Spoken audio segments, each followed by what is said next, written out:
Շնորհակալություն ազգային ժողովի մեծարգո նախագահ, հարգելի գործընկերներ, ձեր քննարկմանն եմ ներկայացնում վարչական իրավախախտումների վերաբերյալ Հայաստանի Հանրապետության օրենսգրքում լրացում կատարելու մասին,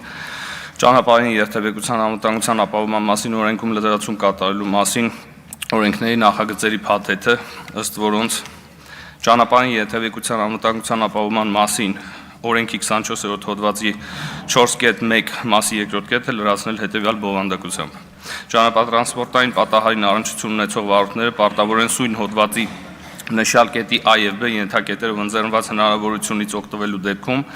միայն երկու ավտոտրանսպորտային միջոցների մասնակցության պատահարի պահից 20 րոպեների ընթացքում թողել պատահարի վայրեր և ավտոտրանսպորտային միջոցը տեղափոխել օրենքով չարգելված այլ վայր, եթե ավտոտրանսպորտային միջոցը պատահարի հետևանքով չունի այնպիսի տեխնիկական անսարքություն, որի առկայության դեպքում արգելվում է դրա շահագործումը։ Եվ վարչական իրավախախտումների վերաբերյալ Հ օրենսգրքի 124-րդ հոդվածը լրացնել հետևյալ բովանդակությամբ։ Ավտոտրանսպորտային միջոցների օգտագործումից բխող պատասխանատվության պարտադիր ապահովագրության մասին օրենքի 19-րդ հոդվածի 4 մասով նախատեսված դեպքերում, երբ լրացվում է համաձայնեցված հայտարարի և ճանապարհային երթևեկության անվտանգության ապահովման մասին օրենքի 24-րդ հոդվածի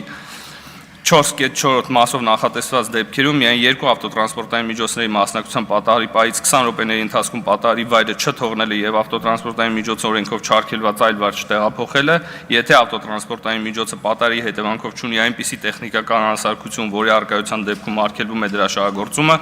առաջացնում է տուգանքի նշանակում սահմանված նվազագույն աշխատավարձի 30 չափով։ Հարգելի գործընկերներ, վարչական իրավախախտումների վերաբերյալ Հ օրենսգրքի 124-րդ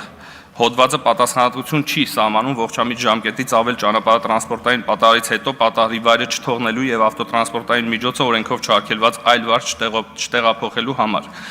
Իսկ ճանապարհային երթևեկության անվտանգության ապահովման մասին օրենքն իր հերթին նման պարտականություն չի սահմանում ճանապարհատրանսպորտային պատահարին առնչություն ունեցող վարորդների համար, մինչդեռ դրա հետևանքով ստեղծվում է այլ տրանսպորտային միջոցների վարորդներին կանգ առնելուն կամ երթևեկության ուղղությունը փոխելուն հարկադրող իրադրություն, առաջացնելով արհեստական խցանումներ։ Առաջարկվող փոփոխությամբ նախատեսվում է օրենսդրական բարեփոխման արդյունքում օժանդակել արհեստական խցանումների առաջացման ռիսկերի նվազեցմանը, հաշվի առնելով դրանց հետևանքով առաջացող սաստկալի, հաճախ ժամեր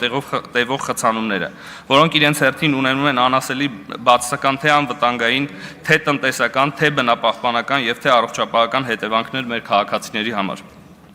Օրենքների նախագծերի սույն փաթեթը վերաբերելի է միայն թվով երկու ավտոտրանսպորտային միջոցների մասնակցության պատահարներին, երբ առկա է միայն գույքային վնաս և կողմերն ունեն համաձայնություն մեղավորության վերաբերյալ։ Առաջարկվելիք օրենսդրական փոփոխությունները կվերաբերվեն ապահովագրական պատահարների ընդհանուր թվի շուրջ 85%-ին համաձայն ASVA համակարգի տեխնիկական սպասարկումն ապահովող Բիվակ Հայաստան ընկերության կողմից տրամադրված գրավոր տեղեկատվության։ Ներկայումս գործող կանոնների, օրենսդրության և գործնականում ձևավորված սովորույթի համաձայնեցված հայտարարագրով կարգավորվող պատահարներից հետո վթարի մասնակիցները ըստ քայլերի հերթականության պարտավորվում են ներբեռնել գործող ASVA հավելված իրենց բջջային հեռախոսներում, սկսել լրացնել այն մուտքագրելով անձնական տվյալներ, վկայագրերի, այլ փաստաթղթերի լուսանկարներ, կոնտակտային տվյալներ։ Եվ այս բոլոր գործողությունների կատարման ընթացքում վթարի մասնակիցներն ազատ են տնօրինելու խցանում առաջացնող իրադրությունը, տնօրինելու ճանապարհն ազատելու ժամանակն այն պարագայում, երբ նրանց միջև առկա է վթարի մեղավորության և գույքային վնասի սահմանաչափի մասին համաձայնություն, ինչը հանրային համակեցության տրամաբանության և այլոց իրավունքների կոպիտ խախտում է։ Եվ ահա սույն նախագծով առաջարկվում է սահմանել առավելագույն ժամանակահատված, որի ընթացքում վարորդները պարտավոր կլինեն իրենց ավտոմեքենաները տեղափոխել օրենքով չարգելված այլ վայր, ազատելով երթևեկելի հատվածը, դրանով իսկ դադարեցնել արհեստական խցանումների պատճառ հանդիսանալ։ Եվ համաձայն շահագրգիռ կողմերի հետ բազմաթիվ քննարկումների արդյունքում ձևավորված կոնսենսուսի այդ ողջամիտ ժամանակահատվածը 20 րոպե է, հաշվի առնելով ASVA հավելվածում նախատեսված քայլերի լրացման միջին տևողությունը գումարած հավելյալ 10 րոպե, հաշվի առնելով նոր կարգին մեր քաղաքացիների ընտելացման գործոնը։ Համաձայն բազմաթիվ գործընկերների գնահատականների 20 րոպեն նույնպես համարվել է չափազանց երկար ժամանակահատված, քանի որ այն եւս ահռելի խցանումների հետևանք կհանդիսանա։ Սա իհարկե տրամաբանական մտավախություն է, բայց միայն այն դեպքում, երբ 20 րոպեն դիտարկում ես այսօրվա իրականությունից կտրված համատեքստում։ Իսկ իրականությունն այս պահին ըստ ՆԳՆ տրամադրած վիճակագրության հետևյալն է։ Խնդրու առարկա վթարների ժամանակ վարորդների կողմից երթևեկելի հատվածն անսահմանափակ տնօրինելու պայմաններում ավտոմեքենաները միջինում չեն հեռացվում վթարի վայրից 1 ժամ 12 րոպե։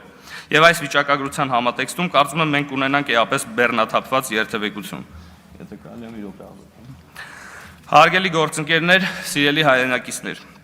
անկախ վերոնշյալ վիճակագրական տվյալներից, ես ինքս միևնույն է կարծում եմ, որ 20 րոպե երթևեկությունը կատվածահար անելն այն պայմաններում, երբ պատճառված վնասն ընդամենը մի փոքրիկ խազ է, եւս արդարացված չէ։ Ըստ այդմ, ուզում եմ ձեզ տեղեկացնել, որ նախագծի շուրջ տեղի ունեցած բազմաթիվ տևական քննարկումների մեծ մասն առնչվել է ասվա հավելվածի բովանդակային եւ տեխնիկական լավարկմանը, որի հասնելու պարագայում ամբողջ գործընթացը կտևի առավելագույնը 2-ից 3 րոպե։ Խոսքը գնում է նույնականացման մի համակարգի մասին, որի առկայության պայմաններում վարորդները վթարի պահին արդեն իսկ ունենան իրենց առնչվող բոլոր անհրաժեշտ տվյալները իրենց հավելվածում, հետեւաբար եւ պարտավոր չեն լինի վթարից հետո մանուալ եղանակով դրանք լրացնել։ Ըստ այդմ, ուզում եմ տեղեկացնել, որ այս բարեփոխումն ունի փուլային բնույթ եւ 2026 թվականի հունվարի 1-ից, երբ նոր համակարգն արդեն իսկ կմտնի ամբողջական գործնական փուլ, մենք կվերանայինք այս օրենքը սահմանվող ժամանակահատվածը սահմանելով առավելագույնը 5-ից 10 րոպե։ Ուզում եմ նաև տեղեկացնել, որ սույն օրենսդրական նախագծերի փաթեթի մշակման ընթացքում իմ կողմից բարձրացվել է նախկինում համաձայնեցված հայտարարով փոխհատուցվող առավելագույնը 200,000 դրամ սահմանաչափի շեմի հարցը եւ տեղական քննարկումների արդյունքում հաջողվել է այն կրկնապատկել դարձնելով 400,000։ Արդից օգտվելով կուզեի շնորհակալություն հայտնել բոլոր շահագրգիռ կողմերին այս տևական ժամանակահատվածում բովանդակալից քննարկումների համար, այդ թվում ներքին գործերի նախարարության, ոստիկանության, բարեկային ծառայության, ապահովագրական բյուրո, բիվակ ընկերության, բազմաթիվ ոլորտային փորձագետների եւ պաշտպանության եւ անվտանգության հանձնաժողովի մեր գործընկերներին։ Շնորհակալ եմ։